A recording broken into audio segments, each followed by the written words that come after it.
একজন লোক করলো এই অন্যায়, যে একটা সরকারকে সমর্থন করলো, আপনি সেই অন্যায়ের বিচার করেন। যদি সেটা অন্যায় হয়ে থাকে আপনি সেই অন্যায়ের বিচার করেন। কিন্তু যে অন্যায় তারা করেনি এবং করা সম্ভব না, সেই অন্যায়ের নামে তাদেরকে ধরে দিনের পর দিন কোনো কারণ ছাড়া জেলখানায় আটকে রাখবেন, এটি কোন ধরনের মানবিকতা? আসসালামু আলাইকুম প্রিয় দর্শক, আজ আমি আমাদের দেশের সাংবাদিকতা এবং সাংবাদিক যারা আছেন তাদেরকে নিয়ে কিছু কথা বলবো। আজকে এই কথাগুলো বলছি এই কারণে যে আজকে বিশ্ব মুক্ত গণমাধ্যম দিবস। মানে সারা দুনিয়ায় যে মিডিয়া জগৎটা আছে সেই মিডিয়াটা কতটা স্বাধীনভাবে নিজ নিজ দায়িত্ব পালন করতে পারছে সেই বিষয়টাকে নিয়ে, সেই বিষয়টাকে সামনে রেখে এবং সেই প্রত্যাশার কথা বলে এই দিবসটা সাধারণত পালিত হয় প্রতি বছরের মে মাসের 3 তারিখে। আজকে সেই দিবস। আমাদের দেশের সাংবাদিকরা, আমাদের দেশের গণমাধ্যম কতটুকু স্বাধীন, এটা নিয়ে দীর্ঘ আলোচনা হয়েছে এবং সেই স্বাধীনতা সারা দুনিয়ার প্রেক্ষিতে কোন জায়গায় অবস্থান করছে এটা নিয়েও কথা হয়েছে। একটা সংগঠন আছে সারা দুনিয়াতে, সেটার নাম হলো রিপোর্টার্স উইদাউট বর্ডার্স। এই প্রতিষ্ঠানটি সারা দুনিয়ায় সাংবাদিকদের তাদের স্বাধীনতা কতটুকু তারা পায় তার একটা সূচক প্রতি বছর প্রকাশ করে। এবছর 180টা দেশের মধ্যে আমাদের অবস্থান হয়েছে 152তম। বিষয়টা খেয়াল করুন, 180টা দেশের মধ্যে আমাদের অবস্থান হয়েছে 152তম। মানে আমরা কতটা পিছিয়ে আছি এই সাংবাদিকতার, মিডিয়ার, গণমাধ্যম কর্মীদের, গণমাধ্যমের স্বাধীনতার দিক দিয়ে। এবং এই যে তারা হিসাবটা বের করেছে, এই হিসাবটার ভিত্তিটা কি? ভিত্তিটা হচ্ছে 2025 সাল। মানে 2025 সালে আমাদের এই সাংবাদিকতা, দেশের সাংবাদিকতা, গণমাধ্যম, সংবাদকর্মী যারা আছেন, তারপরে সংবাদপত্রে যারা মালিক আছেন, এরা সব মিলিয়ে সামগ্রিকভাবে কতটুকু স্বাধীনভাবে নিজ নিজ মত প্রকাশ করতে পেরেছে তারই জন্য একটা হিসাব, তার উপর নির্ভর করে কিন্তু এই তালিকাটা তৈরি করা হয়েছে।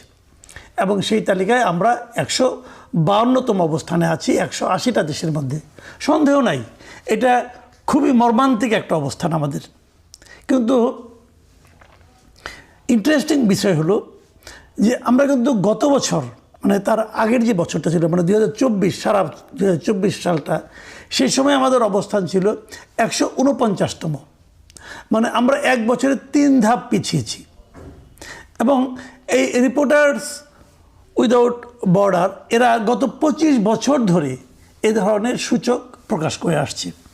এই 25 বছরের মধ্যে আমাদের এবারের অবস্থান হলো সর্বনিম্ন। মানে এত খারাপ আমরা কখনো ছিলাম না। কোন সময়টা? 2025 সালটা। 2025 সালে কারা ছিল রাষ্ট্র ক্ষমতায়? ডক্টর ইউনূস এবং তার অন্তর্বর্তীকালীন সরকার। এবং তাদের আমলে আমাদের অবস্থা এতটা খারাপ ছিল। অথচ দেখেন, আপনারা নিশ্চয়ই মনে আছে আপনাদের, এই ডক্টর ইউনূস কিন্তু ক্ষমতায় এসে প্রথমে বলেছিল যে আপনারা প্রাণ খুলে আমাদের সমালোচনা করুন। যে সরকার প্রধান বলেন যে প্রাণ খুলে আমাদের সমালোচনা করুন, সেই সরকারের আমলে গণমাধ্যমের এই ভয়াবহ অবস্থা কেন হলো? তাহলে সমস্যাটা কোথায় ছিল? সমস্যাটা মূলত ছিল মবের কারণে। সাংবাদিকদের, গণমাধ্যম প্রতিষ্ঠান এগুলো মবের ভয়ে সারাক্ষণ তটস্থ থাকতো। ধরেন একটা, আমি নিজেও জানি, কয়েকটা টেলিভিশনের খবর রাখি যে একটা টেলিভিশনের একজন সাংবাদিককে বলা হলো তাকে সরিয়ে দিতে হবে। কে বলল? নিউ ইয়র্ক থেকে একজন লোক ফোন করে বলল। এই লোকটা হলো মব সৃষ্টিকারীদের মধ্যে অন্যতম সেরা একজন লোক। যে 2 জন লোক বিদেশ থেকে মব সৃষ্টি করেছে এই পুরো সময়টা, তাদের মধ্যে উনি একজন। তো আরেকজন হলো প্যারিসে বসে করছেন কাজগুলো। তো উনি বললেন, সঙ্গে সঙ্গে সে টেলিভিশন মালিক কাঁপতে কাঁপতে ওই সাংবাদিককে বাদ দিয়ে দিল। কারণ তাকে ভয় দেখানো হয়েছিল, যদি তাকে আপনি বাদ না দেন তাহলে আমি কিন্তু আপনার টেলিভিশনের সামনে মব পাঠাবো, তৌহিদি জনতাদেরকে পাঠাবো, তারা আপনার টিভি বন্ধ করে দেবে। ভদ্রলোক ভয়ে তাড়াতাড়ি সাংবাদিককে বাদ দিয়ে দিল। এরকম ঘটনা আরও কয়েকটা টেলিভিশনে কিন্তু ঘটেছে। বলেছে অমুককে বাদ দাও, নাহলে তোমাদের এখানে মব হবে, হামলা হবে, হ্যান হবে, ত্যান হবে, তারা তাড়াতাড়ি বাদ দিয়ে দিয়েছে। এই মবটা পুরো সময়টা ইউনূস সরকারের পুরোটা সময় ধরে চলতে পেরেছে এই কারণে যে ওই সরকার নিজে এই মবকারীদেরকে এক ধরনের প্রশ্রয় দিয়েছেন। এখন একটা ইন্টারেস্টিং বিষয় হলো যে যত সরকারের আমলে এই তালিকা প্রকাশিত হয়, তালিকার মান খারাপ হয়, প্রত্যেকটা সরকার কিন্তু দাবি করেছে যে রিপোর্টার্স উইদাউট বর্ডার এরা টাকা খেয়ে এই কাজটা করেছে, এরা সম্পূর্ণভাবে পক্ষপাত দুষ্ট হয়ে এই কাজ করেছে, বিরোধী দলের কাছ থেকে টাকা খেয়ে তারা এই কাজটা করেছে। এই মবটা কিন্তু অন্যভাবে হয়েছে। অন্যভাবে কীভাবে? যে আপনারা জানেন যে এই 2024-এর এই অগাস্ট আন্দোলনের পর, জুলাই অগাস্ট আন্দোলনের পর বেশ কয়েকজন সাংবাদিককে কিন্তু ধরা হয়েছে এবং তাদের বিরুদ্ধে মামলা দেওয়া হয়েছে।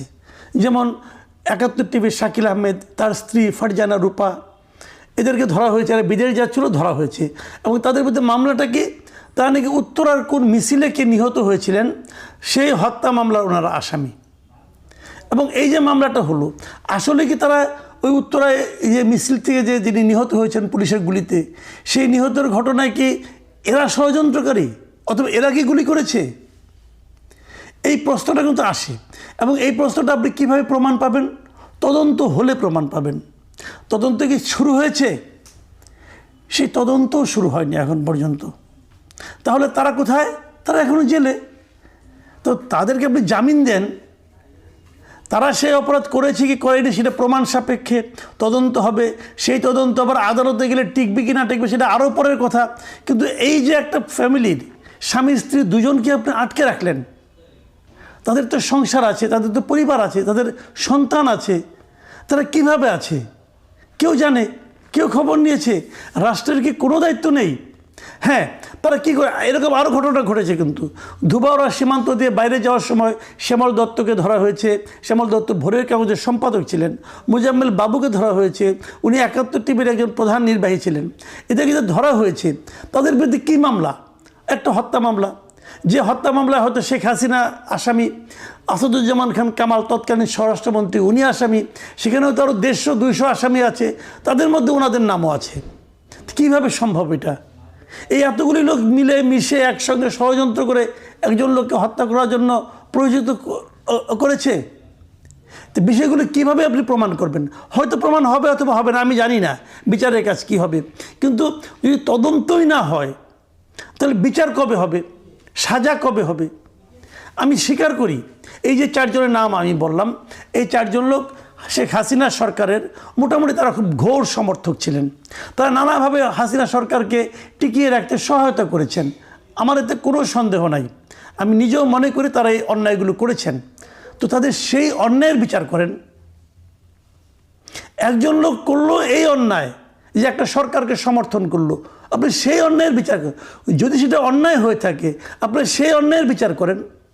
কিন্তু যে অন্যায় তারা করেনি এবং করা সম্ভব না, সেই অন্যায়ের নামে তাদেরকে ধরে দিনের পর দিন কোনো কারণ ছাড়া জেলখানায় আটকে রাখবেন, এটি কোন ধরনের মানবিকতা? এরা এত পেশাজীবী লোক। দেখুন এই যে 4 জনের নাম বললাম, এরা সবাই কিন্তু পেশাজীবী লোক। এরা কিন্তু চাকরি করে খেতেন, সাংবাদিকতা করে খেতেন।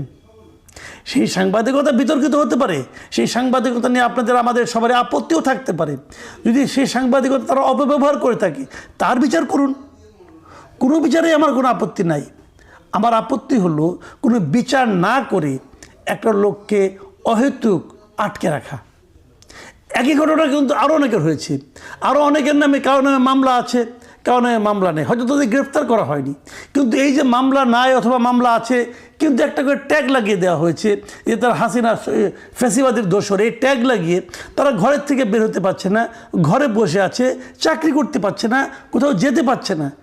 এমন সাংবাদিক কিন্তু বেশ কয়েকজন আছে। কিন্তু তাদের ব্যাপারে আপনাদের কী অভিমত?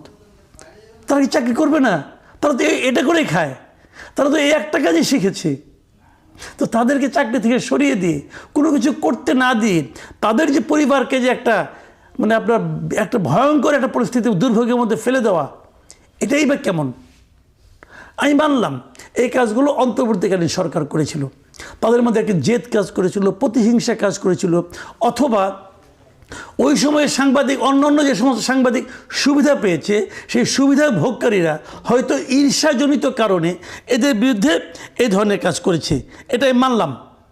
কিন্তু যদি মানিও, তখনও প্রশ্ন থাকে যে সরকার তো চেঞ্জ হয়ে গিয়েছে, নতুন এই সরকার কেন এদের ব্যাপারে ব্যবস্থা নিল না? নতুন সরকার কি পারতো না এদের ব্যাপারে এই ধরনের হয়রানিমূলক কর্মকাণ্ডগুলি বন্ধ করতে? তারা কি পারতো না এদেরকে জামিন দিতে? মামলা করেন ভাই, কোনো সমস্যা নাই। ভাবুন শওকত মাহমুদের কথা। শওকত মাহমুদ খুব সিনিয়র একজন সাংবাদিক, জাতীয় প্রেস ক্লাবের সেক্রেটারি ছিলেন, সভাপতি ছিলেন, আমাদের খুবই শ্রদ্ধাভাজন সাংবাদিক। তাকে আপনি এমন একটা মামলায় ধরে নিয়ে গেলেন যে মামলা আগে পিছিয়ে সে নাই। ওই যে মুক্তিযোদ্ধাদের একটা অনুষ্ঠান হয়েছিল রিপোর্টার্স ইউনিটিতে, এখন সে সেই মামলায় আটক আছে, অথচ ওই ঘটনার সময় সে এখানে যায়ও নাই। তো এগুলি কেন? এগুলি কিন্তু এই সরকারের ইমেজটাকে ভালো করে না। আগামী হয়তো কিছুদিনের মধ্যে এই সরকার মানে তাদের এই যে আজকে দেখলাম যে অনেকগুলি তারা মিটিং করতেছে, বিভিন্ন জনের সঙ্গে কথা বলতেছে, গণমাধ্যমের কীভাবে আরও বিকাশ ঘটানো যায় এগুলো নিয়ে কথা বলতেছে, সবই ভালো, সবই ইতিবাচক, আমি কোনোটাকেই খারাপভাবে দেখি না। কিন্তু প্রশ্ন হলো যে আবার কিন্তু এই 2026 সালের হিসাব একটা আসবে, সেই হিসাবে কিন্তু আবার রিপোর্টার্স উইদাউট বর্ডার আবার একটা তালিকা প্রকাশ করবে 2027-এর মে মাসে। যে সেখানে আমরা কি দেখব? যা দেখব তার দায়িত্ব কিন্তু এই সরকারকেই নিতে হবে। এবং এই সরকারের আমলে যখন দেখা যাবে যে বিনা বিচারে সাংবাদিকরা আটক আছে, সাংবাদিকরা ঘরে বাইরে বেরোতে পারছে না, অথবা অনেককে ভিন্ন ভিন্ন মামলায় জাস্ট খালি বোঝাই যাচ্ছে যে হয়রানিমূলকভাবে আটক রাখা হচ্ছে, সেখানে বসে আপনি যদি একটা সাংবাদিকতার বিকাশের কথা চিন্তা করেন, সেটা কিন্তু কেবল আকাশ কুসুম কল্পনা ছাড়া আর কিছু হবে না। প্রিয় দর্শক, এই সাংবাদিকতা নিয়ে আরও কিছু বলার ছিল, কিন্তু অনুষ্ঠান এমনি বড় হয়ে যাচ্ছে, কাজে আজ এ পর্যন্ত রাখলাম। যদি পরে কখনো সময় সুযোগ হয় তাহলে আমি বলার চেষ্টা করব যে সরকার নিজে কিভাবে এই অপসাংবাদিকতাকে নানাভাবে জিইয়ে রাখে, টিকিয়ে রাখে। সে কথা আরেকদিন হবে। এখন এ পর্যন্তই। আল্লাহ হাফেজ।